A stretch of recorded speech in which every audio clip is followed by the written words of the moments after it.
Hello, my dear friends, how are you? The life we are living, it is said that the life is not a bed of roses. But some of the people, the life is even more challenging. It's not an easy sailing at all. And in a situation like that one, you need to be even more sensible, more tactical, and even the better strategy is needed so that we can navigate the life in a better manner. This is the topic of our today's discussion about how to live better.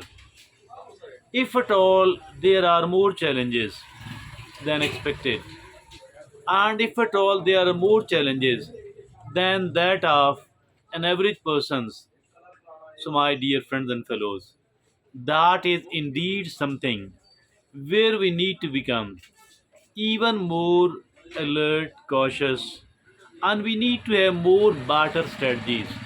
So those strategies are going to be talked about, are going to be presented here. So let's begin. The first thing which is needed, that first thing is focus on the present. How can we focus on the present? There are two ways. The first thing is that we need to practice gratitude. We need to practice the gratitude for the purpose of focusing on the positive. We need to practice the gratitude. And how to practice the gratitude? It is by shifting our focus from what we lack to what we have. In this manner, we will be able to focus on the positive. So that is practice gratitude. The first thing which is needed is that stop complaining, minimize the complaints, minimize the criticism, and maximize the gratitude. And it is the gratitude actually, being grateful to Allah subhanahu wa ta'ala, being grateful to our parents, being grateful to all the people who have done even the very small amount of good things with us. So I think we need to become grateful to all those people, and in this manner we will be able to practice the gratitude. And the second thing, for the purpose of focusing on the positive, it is challenges reframing of the challenges. How can we reframe the challenges? We need to look at the challenges, we need to look at the trouble, the problems in our life from a different angle. And this angle should be actually not to look on the situation, not to look on the situation in such a way that it discourages us, that it demotivates us, that it makes us a negative person, that it makes us a victim person. We don't have to consider ourselves as a victim at all, because the victim mentality, that is something very, very dangerous indeed. So my dear friends and fellows, we need to look upon, we need to reframe the challenges. So that is the second thing to be done. And for the purpose of focusing on the positive, gratitude number one, and reframing the challenges number two. Now moving to the next item, which is that is build resilience. Resilience means like building your shock absorber, like being more capable, more flexible, like being more adept to facing the different and the difficult situations. And that is, we need to build the resilience. How the resilience can be built? There are again two ways. Number one, it is the developing coping strategies. Develop the coping strategies, and in this manner we can develop our resilience as well, by developing the coping strategies. And the coping strategies mean, how can I manage this problem and this sort of problem? How can I manage that sort of problem? In that manner, we can seek the help of, we can seek the guidance of other people, we can learn from other people, we can discuss it with other people, how this problem can be tackled in a better way. So that is the number one thing. For the purpose of building resilience, that we need to develop the coping strategies. And the second thing which is needed here, that is cultivate growth mindset and cultivation of the growth mindset. What is the growth mindset, and what is the stagnant, or the fixed mindset? The fixed mindset that says, I cannot develop myself more. I cannot become a more capable person. I cannot become a more resilient person. I cannot become a more intelligent person. I cannot develop my public relationship. I cannot develop my resources, my financial resources. While the growth mindset says that yes, I can develop myself. As a person, I can develop myself. I can develop my public relationship skills. I can develop this. I can develop my financial resources. I can develop my intelligence. I can learn to do this and I can learn to do that. So, that is all called developing the growth mindset. Building the resilience by coping, by developing the coping strategies, number one, and by cultivating the growth mindset, number two. Moving to the third segment, and it says prioritize self-care. We need to prioritize the self-care, and the self-care is very important. Why it is that much important? Nobody is going to take care of ourselves. We do have to take care of ourselves. For that purpose, I think it must be number one priority, and that taking care of ourselves, because it cannot be delegated, because it cannot be outsourced at all. We do have to take care of ourselves. Nobody remains with us 24/7. It's we only who are with us 24/7. Nobody, consider it that much importance to us as much we can do it to ourselves.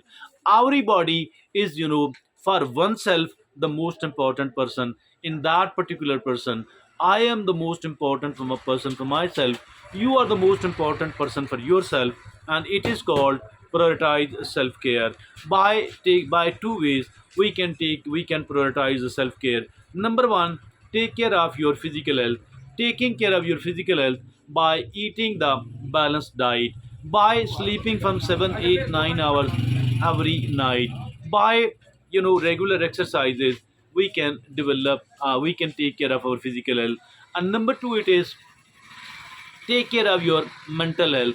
How the mental health can be taken care of, and I think it can be done by nurturing your mental health, by practicing the mindfulness, by practicing the meditation, by practicing the yoga, and by even take by even consulting a therapist. We can take care of our mental health well. The physical health, the mental health of ourselves, it must be number one priority. And now moving to the fourth item on our today's list, and it is the seeking of the sport.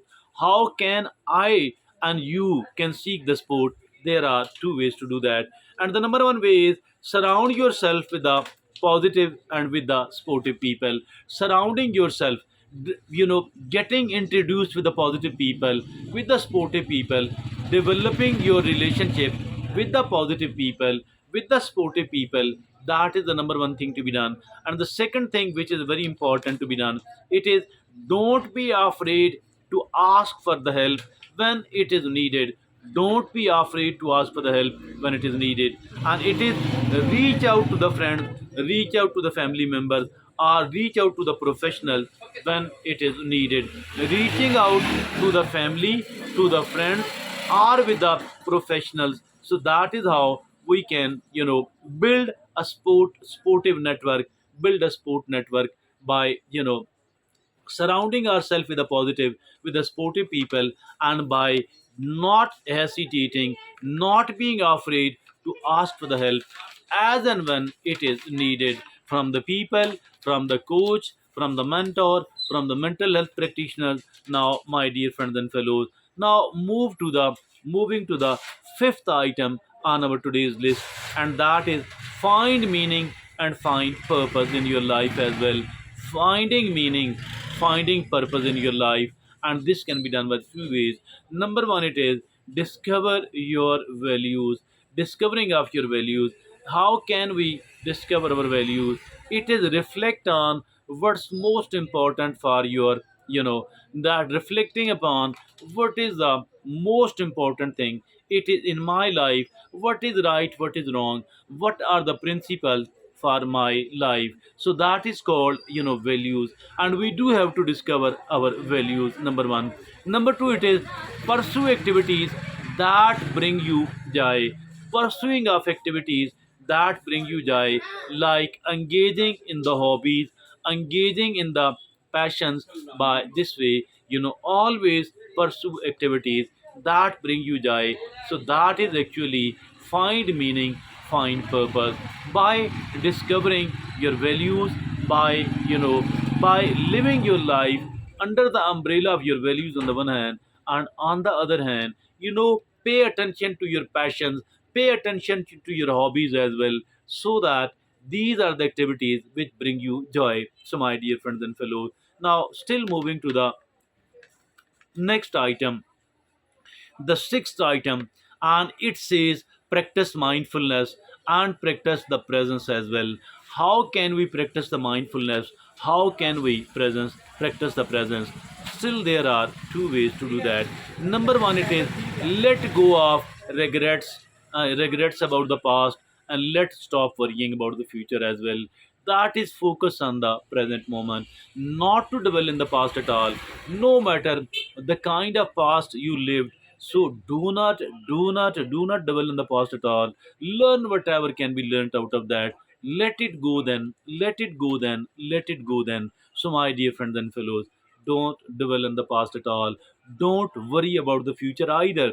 So that is called, my dear friends and fellows, it is it is about practice the mindfulness and practice the presence by focusing on the present moment. And number two, by cultivating mindfulness. How can we cultivate the mindfulness? It is by practicing the meditation, it is by practicing the deep breathing exercises, and by practicing the yoga. Even if at all 10 minutes for the 10 minutes for the meditation, 10 minutes for the yoga, 10 minutes for the deep breathing exercises, even the 30 minutes a day, I think, which can be easily done and which can be carried on for a longer period of time, forever. We need to do the we need to actually cultivate mindfulness, my dear friends and fellows. Moving to the still next segment, and that is called learn to forgive and learn to let it go as well. How can it be done? Still, there are two ways to practice the forgiveness, and by practicing the letting go. Number one, it is practice forgiveness. Let go of grudges, let go of grudges and negative emotions as well. All the grudge in the mind, all the negative emotions in the mind must be released on the one hand. On the other hand, it is releasing attachment to the outcome, releasing attachment to the outcome, that I won't be happy if this happens, I won't be happy if that happens. I think if at all we have developed our attachments, with the result we cannot become a happy person at all. So we do have to release the attachment, we do have to release the attachment with the outcome. So that is very very important indeed, my dear friends and fellows. And the last item on our today's list, that is called celebrating small wins. How can I and you celebrate the small wins? First of all, acknowledge your achievements, no matter how small. As for the bigger items are concerned, it does not happen so frequently, it does happen very very rarely. So we cannot put off the enjoyment of the player till anything major happens. I think we need to learn to enjoy even the smaller item on our to-do list. So that is the number one thing. And then the second thing is practice self compassion. How can we practice the self compassion? By treating ourselves with the kindness, by treating ourselves with the understanding, by treating ourselves with the patience. The way we treat a loved one, a very dearest person, and in the same manner, we need to treat ourselves with the kindness, with the understanding, and of course with the patience as well. So let's have a very very quick revision of all that. First of all, we need to focus on the positive by reframing challenges and by practicing the gratitude. Second thing is building up resilience by developing the coping strategies and by cultivating growth mindset. The third item on the list was prioritizing self-care by taking care of the physical health, by taking care of the mental health. The fourth item on our list was that seek sport. Yeah, that is number one. Building a sportive network on the one hand, and don't be afraid to ask for the help as and when it is needed. And now the fifth item on the to-do list, it is find meaning and find purpose. By discovering your values on the one hand and by pursuing activities that bring you joy on the other hand. Still next, it is practicing of mindfulness and the presence as well. Number one, it is focus on the present. Number two, it is cultivating mindfulness. And now it is the next item, which was about learning to forgive and learning to let it go. By practicing forgiveness on the one hand, by releasing attachment to the outcomes on the other hand. And the last item on our list was that was celebrating small wins. By acknowledge your achievements, number one, and no matter how small, always learn to appreciate yourself, always learn to develop yourself. This last point, that is practicing of self-compassion, by treating ourselves with a kindness, by treating ourselves with understanding, by treating ourselves with the patience as well. So that is something very, very precious advice indeed, my dear friends and fellows. Very, very precious advice indeed. As for the person who is leading a very, very challenging life, I think challenges will become easy, difficulties and the troubles will become easy, and that is something which is direly and desperately needed. So that is all from me today. Thank you very much.